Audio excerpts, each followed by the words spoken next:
Hello, hello, hello, everyone. Welcome back to another episode of ReConnect with Plant Wisdom.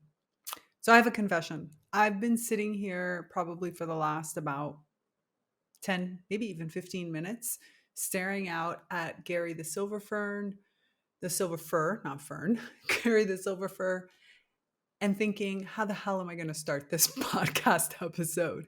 I mean, I know exactly what I want to talk about. I have pages of notes, but how do I even jump into a conversation that seems so incredibly huge? And yet, in some ways, it's not. So I'm just going to start from wherever. And then hopefully, if it doesn't make sense, we'll just tie the dots back together. You know how I am. Like, words takes a while for everything to start to flow together, but hopefully you're going to follow along. And if you don't, you're going to let me know, right? You're going to, send me a message, leave me a comment, give me some indication that, it didn't work. But I have a feeling it is going to work. It's just going to take a minute to get into it. And the reason is because what I want to talk about today, which is episode 72, is that the world is messy right now, and that's actually a good thing. Welcome to ReConnect with Plant Wisdom. I'm your host, Tigrila Gardenia, nature-inspired mentor and leadership coach. In this podcast, I share ancient and modern knowledge from biology to spirituality about the wondrous ways in which plants can help you lead a naturally conscious life. It's a good thing. It really is.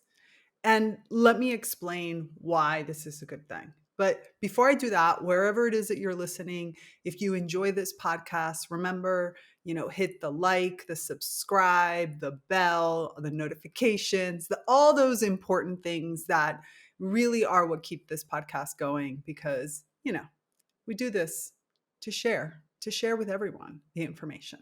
But so are you ready to kind of get into this? Because this one's going to take a minute for us to kind of ramp up and set it all up. So here's the thing. Everywhere I go, I keep hearing from people, the world is, I don't know, I've heard batshit crazy, bananas, this is wild, it's crazy, it's, I'll insert your favorite adjective written right there that describes what's happening in the world right now.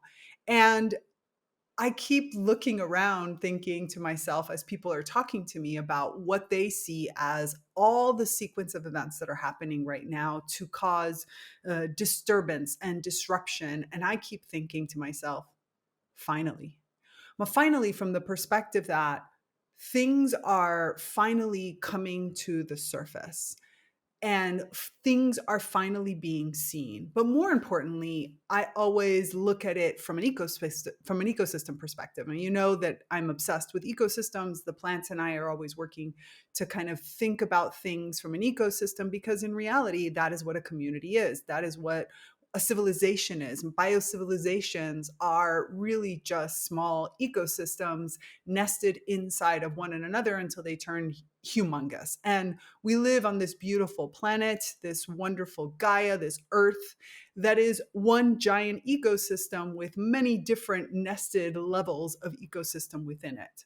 So when you think about an ecosystem, what are you thinking about, right? Where is it that messy or crazy fits in, and how does it work? Is it something that's terrible and we try to avoid at all costs? Or instead, is it actually an extremely useful tool that helps us evolve and continue growing? And as you could probably guess, it's the latter. Now, I've done, if you go back through some of these podcasts, you're going to find that I did an entire series on imbalance and balance, on destabilizing and stabilization. And really, this is a piece of that because disturbance is an extremely important aspect of an ecosystem. And that's really where we are right now. we are in the part of the cycle that's disrupting what had become at some point extremely stable. And when we think of stability, right, our initial thought, one of our stereotypical reactions to the word stability is positive, right? We tend to think that stable is good and instable or unstable, not unstable, unstable is bad.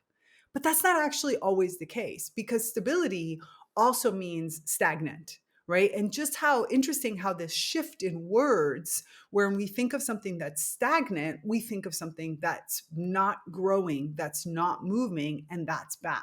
And yet when we think of stable, we think of something that is balanced and therefore good. But the truth of the matter is that both of them can be good and bad, and they're actually synonyms of one another, in the sense that when you have something that is extremely stable, it becomes stagnant over time, and whatever is happening in that are mini cycles that continue to repeat themselves, obviously depending on how large you're looking at your ecosystem and whether or not where you are in the nested cycles. But these ecosystem, when an ecosystem becomes stable, it can of course house many things, and it can mature many of the different organisms and systems and processes that are within it. And this is extremely positive.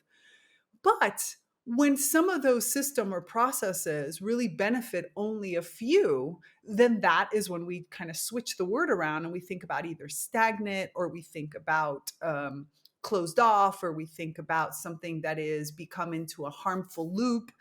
For example, when we think of civilizations, right, we think of things like racism, we think of things like different biases, we think of all these different pieces that took a long time to stabilize.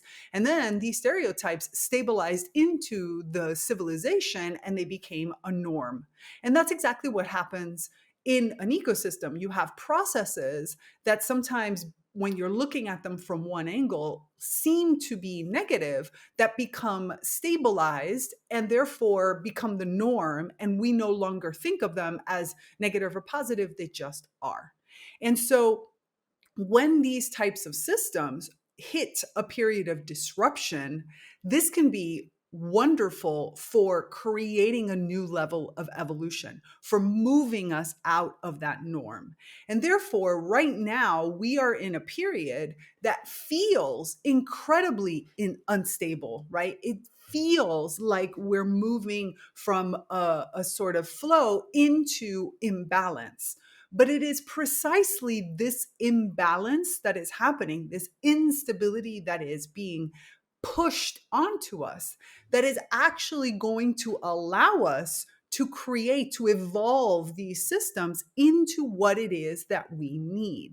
And so here, we are at a very crucial point, and I say we as in all beings, right? Human beings and plant beings and rock beings and animal beings of all sorts and all the other visible and invisible beings that share this world with us, that create these ecosystems, are in a very important period, because so many systems are becoming unstable. I keep saying unstable at the same time. And the fact that all these different systems are becoming unstable at the same time feels incredibly chaotic, because it feels like you actually don't have a foundation under your feet. But bear with me for a second, because I want to show you what actually could be the benefit to all of us at the fact that this is all becoming unstable at the same time. You could tell I'm hitting something big because my words keep getting caught in my throat and my words keep tumbling out, because really we're in the need, we're in the period where we're actually really needing a paradigm shift, and that requires a vocabulary shift. And this is one of the biggest struggles that I go through on a daily basis, whether it's when I'm working with my clients or when I'm doing something inside of the naturally conscious community, is the fact that I can see the need for new words to help us better work through these moments, and yet we don't have them. And of course, we start to coin them, but they take a while, because We're in instability. And being in instability means that we're testing the waters. We're in a period where everything is fluid and allows us to move. And some of it is deeply uncomfortable, especially because when you start to move these pieces, what bubbles to the surface oftentimes is the dead, the rotten parts, the pieces that didn't work. All of this stuff bubbles to the surface. But, but in that is that ever so important, small, but yet ever growing piece of something that humanity in particular really does latch onto and should, which is hope. So let me kind of try to break this out into certain pieces, because there's like 2 or 3 stories that I want to tell you, I want to share with you, that I think will really help illustrate the point that I want to get to. I mean, I'll be honest with you. I want to walk away from this conversation that we're having right now really showing you, helping you feel that what is happening right now feels icky and hard and depressing at times and frustrated and scary and all of those things. And at the same time, there is a path forward. There are multiple paths forward. And what I want you to feel is the hope that you can find the path forward, that you can find and discover and understand and see that there is a place for all of this to go. There is a place for you to walk out the other side of this, for you to evolve through this, to grow, to transform, to transmute, all of these words, for you to come to a place where you're going to be better off than where you are today, where society is going to be better off than you are today. I want you to walk away from this with that hope. And if you don't, let me know. Actually, if you do, let me know also. I really want to know. I want to hear everything. I want to hear it all. I want to hear what you're going, because really, this is an amazing time and opportunity. It's unprecedented in so many different ways. This is what we would call, in an ecosystem, specifically in a mature old growth forest, what we're living through right now would be considered a light gap.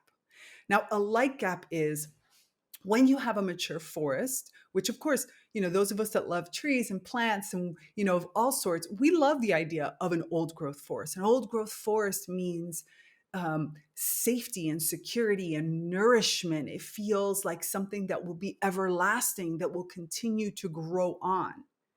But it's also stable and stagnant, in the sense that the species that are in an old growth forest are the species of that old growth forest. And unless something happens, those are the species that are going to continue to grow in an old growth forest, because an old growth forest has its density. It has reached a level of maturity.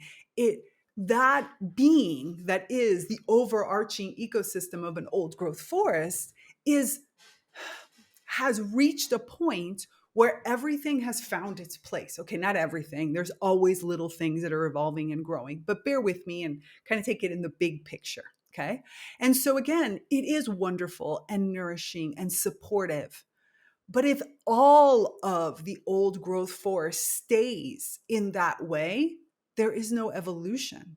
And therefore, over time, as the rest of the world around that old growth forest continues to grow and evolve, pieces of that old growth forest become weaker, because everything becomes too old and stuck in an old paradigm. And so as the ground around, as the environment around grows, patches over time of this old growth forest need to step out of the old growth paradigm into a new level of succession. In other words, something drastic and dramatic has to change in order for the ecosystem to renew itself. Hopefully that makes sense. If not, ask me questions, okay? Because that's what we're here to do. So oftentimes what happens is, when you have an extremely mature tree, right? A mature, you can even say dominant, a mother tree of sorts, a tree that really hosts and takes care of an area, sometimes when that tree falls for age, because the tree has reached the end of their age, because something happens in the environment, because as I said, old growth is stable up until it's not stable because something around has changed. So when one of these trees falls, it creates that action of falling creates something called a light gap. In other words, the tree falls and a break in the canopy happens, and light that has probably not touched the bottom of that forest for a long period of time, decades even, all of a sudden opens up and light is able to reach the forest floor. Now, remember, in an old growth forest, you have everyone has their positions. You have the big, dense trees that soak up all the sun and only let through tiny little rays that reach down to some of the other entities that are living down there. Plus, deep down on the forest floor, you have the beings that need the least amount of light. You have some mushrooms and you have different kinds of ground cover, ferns, and other types of plants that do not need a lot of light. And this starts to create this homeostasis, right? This stability that we've been talking about, with each plant receiving, and other types of beings, including the animals that live in these areas, receiving what they need. But it doesn't allow for much innovation. It doesn't allow for much change, because each one of these beings is now created their environment, and then that's where they are. They sort of sit back and relax and enjoy it. And certain types of energy and carbon sequestration and all different aspects are happening in this mature forest in a really predictable pattern. But again, there's no growth. And as new species evolve around this area, around this old growth forest, you need something to spark change. And this is where that light gap becomes extremely important. Because in falling down to the forest floor, all of a sudden, tiny little saplings that have maybe stayed really small for decades, or seeds that maybe got brought in from some animal or insect that brought that in and ended up onto the forest floor and probably just under the surface, or different mycelial networks and roots of other plants from far away that have invested in coming into the area but have stayed dormant. They've prepared themselves. They have spent decades preparing themselves for the eventual opportunity to start to shine. And so when that light hits the forest floor, all of a sudden you have a race of innovation. Everyone screaming, light, light, sunlight, and saying, where can I grab this up? And what can I do with this? This is a new event. There's now activity, there's fever, there's movement, there's all kinds of different aspects until a new equilibrium is built. And so this instability, this event that happened when the tree fell, creates an opportunity for new growth. Now, that tree that fell starts to decay thanks to all the other organisms that are waiting there. And that nourishment also goes in. So you have this extra boost that comes from everything that tree starts to leach out, to leave into the legacy that is being left behind, mixed with the sunlight, with new air, with who knows what other kinds of chemical compounds that get released because of this massive opportunity. Now, seen from one perspective, it's horrible, it's devastating, right? And you start up the competition model, you start up different kinds of partnerships, you have diversity, you have change. It's disruptive. It's scary. You don't know if something else is going to grow. What if nothing grows? What if something really important got killed off in the process? We don't know. But we also don't know if something amazing is going to happen, if all of a sudden a new species is going to take form, if some seeds have been able to cross-pollinate, over these decades of shadow and have the genetic opportunity to expand and make themselves seen.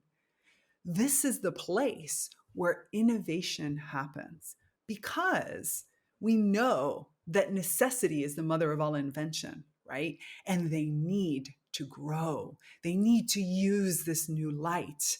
Everyone in there is now a coming alive. And this is exactly where we are right now.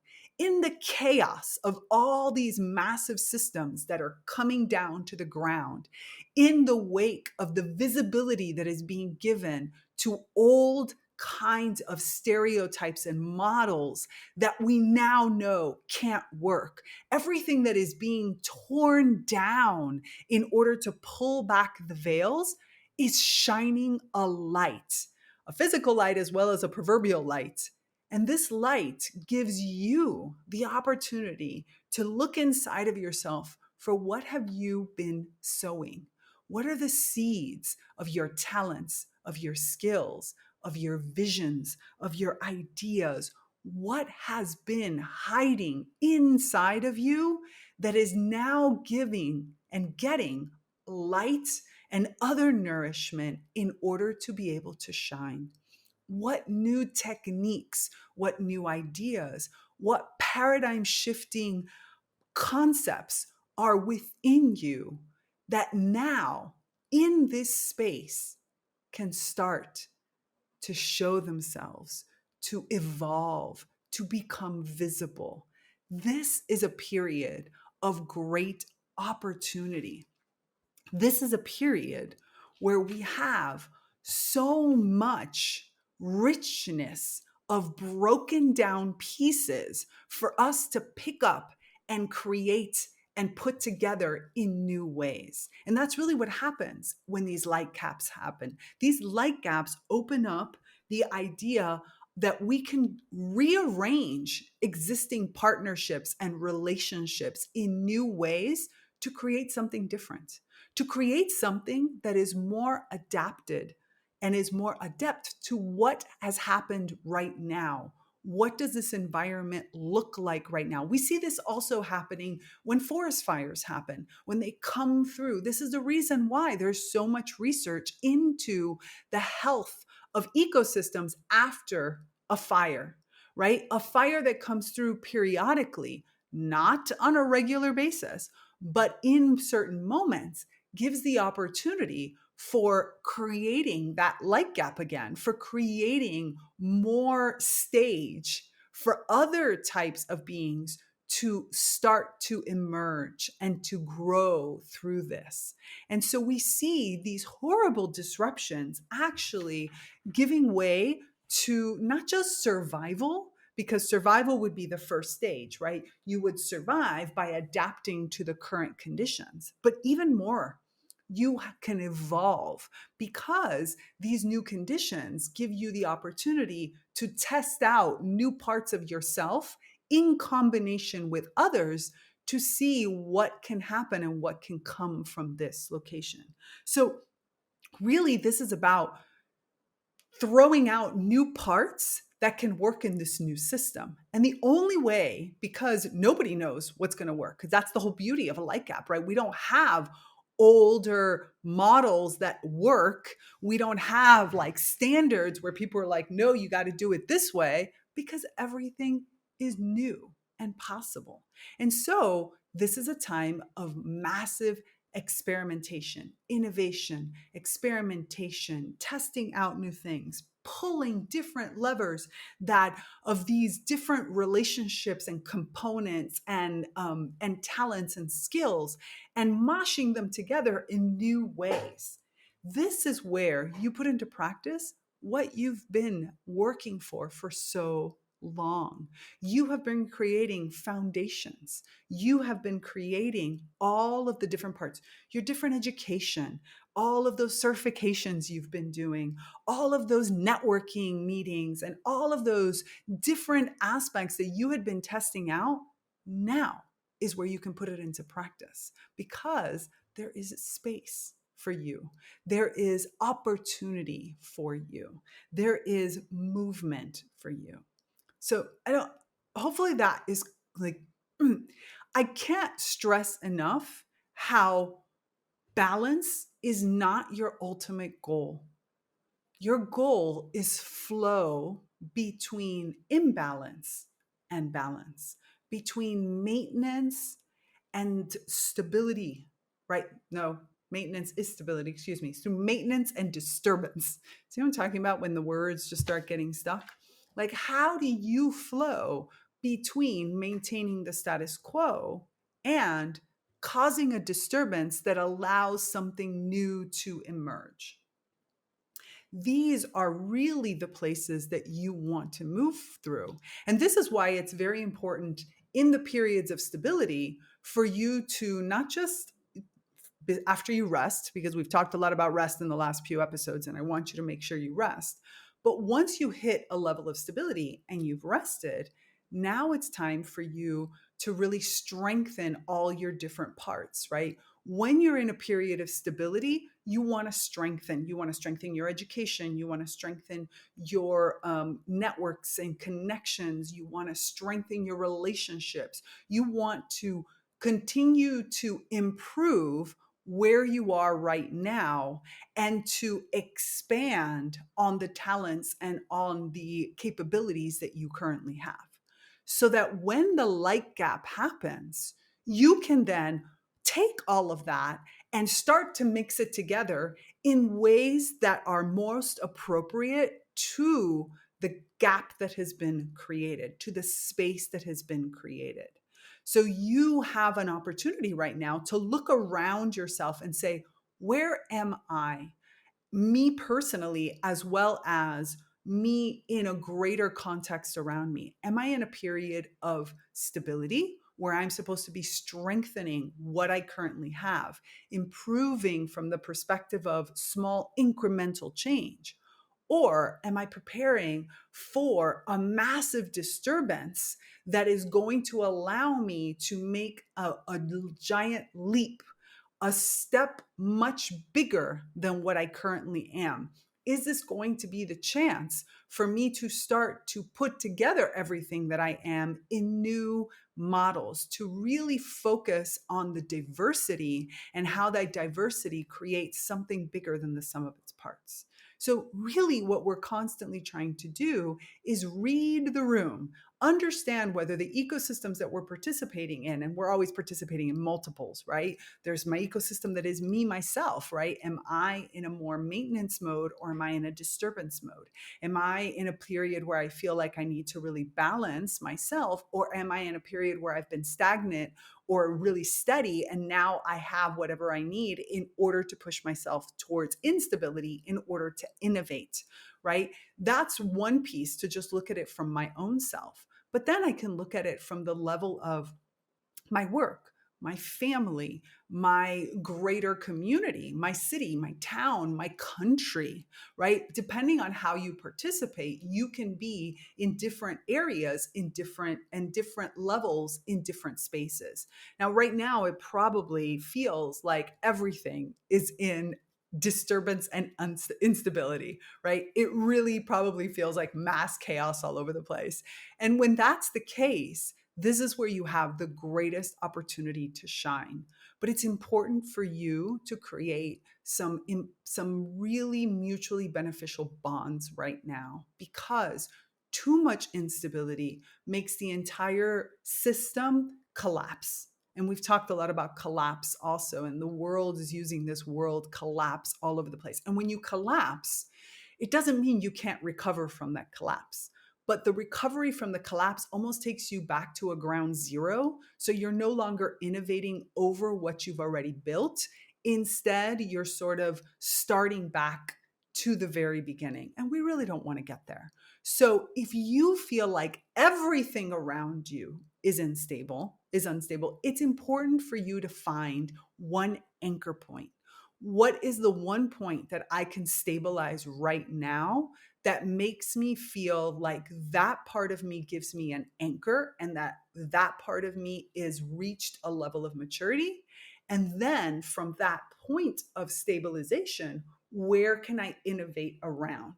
So, really finding one major focus point first. Now, mind you, multi-potentialites.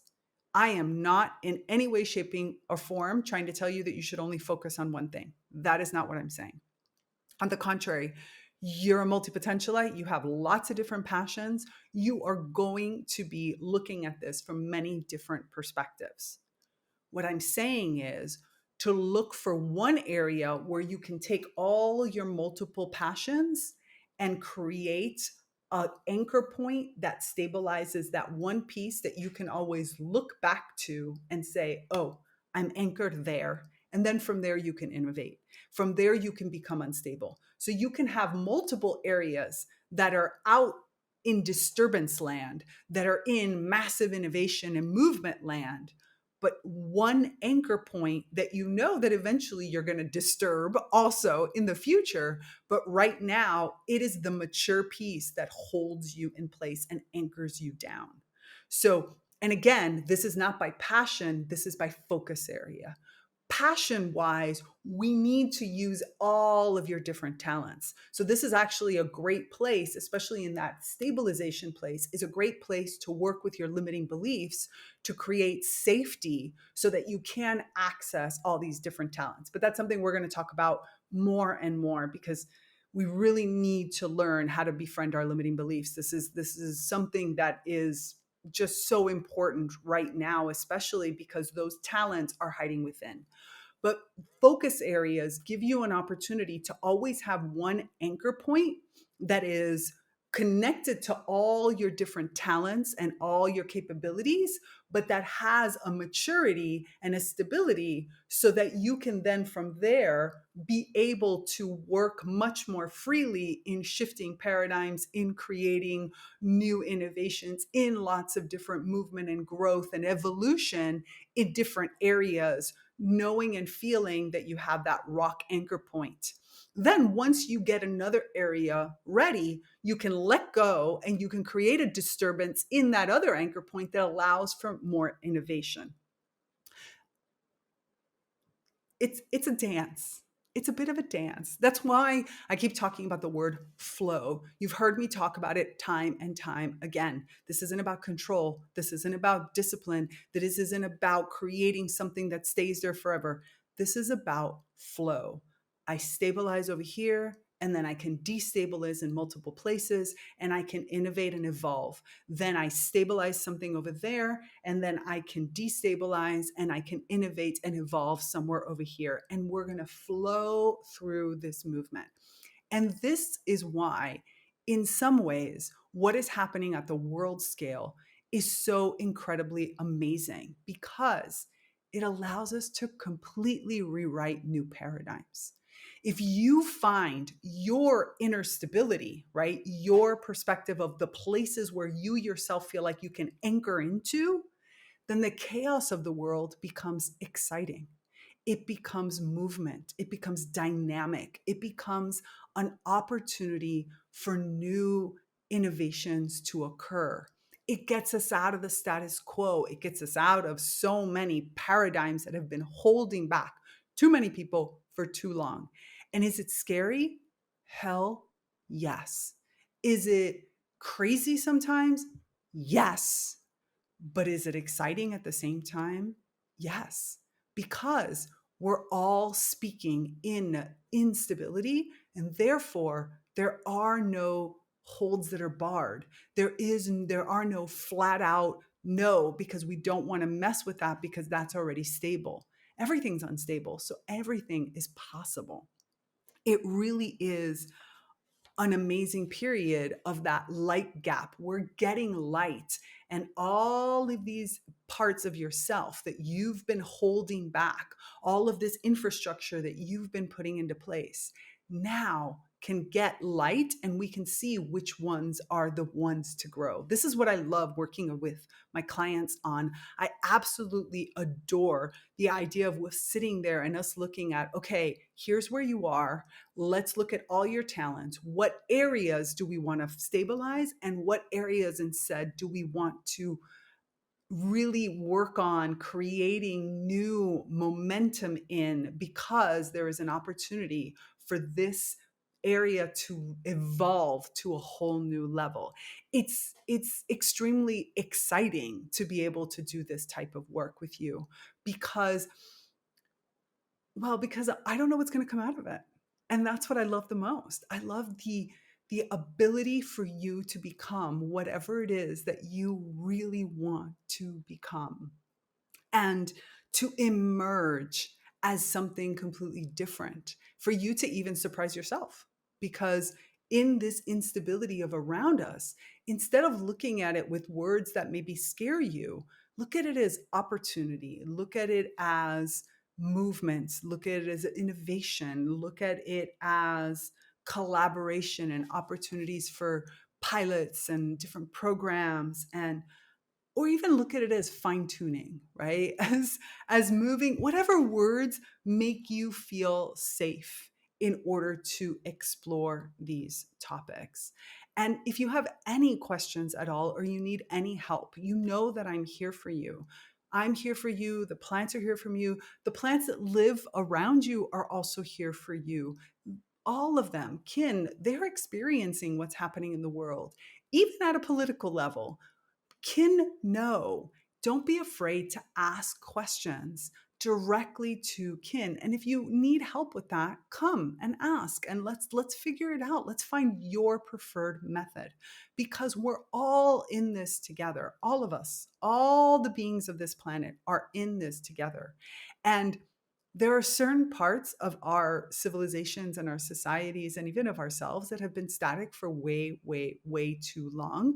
And there's some that have been in instability for too long. So knowing what to stabilize and when to instead destabilize is a very important part of continuously growing and evolving in a way that feels healthy, in a way that feels fun, in a way that feels rewarding, and in a way that can really make an impact. So these are important lessons for you to learn for yourself, and you can only learn them. Nobody can teach them to you, because how you stabilize really changes based on what the conditions are. So it's about breaking down all the different conditioning that you have.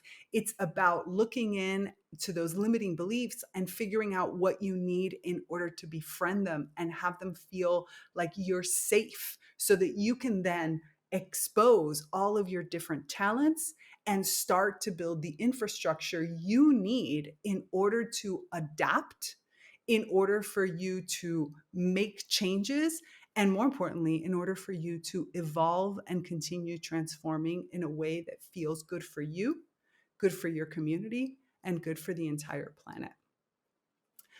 So I hope this has been helpful for you. I'd love to hear your thoughts. Please feel free to leave me a comment, or come and visit us in the Naturally Conscious community. Again, these are the types of conversations that we're having there on a regular basis. We're discussing what is the state of the world from the perspective of what does it mean as an ecosystem, and more importantly, what does it mean to me? Where is it that I'm supposed to be going to this? So please, we want to see you into the Naturally Conscious community. And also, joining one of our Sprout memberships is the way for you to support your own personal growth, as well as this podcast and the entire community. We have multiple Sprout memberships that include the book club, and that include our writing group, and include master classes and teachings about plants and leadership groups, all to help you continue to evolve, and for all of us to evolve as a community ecosystem.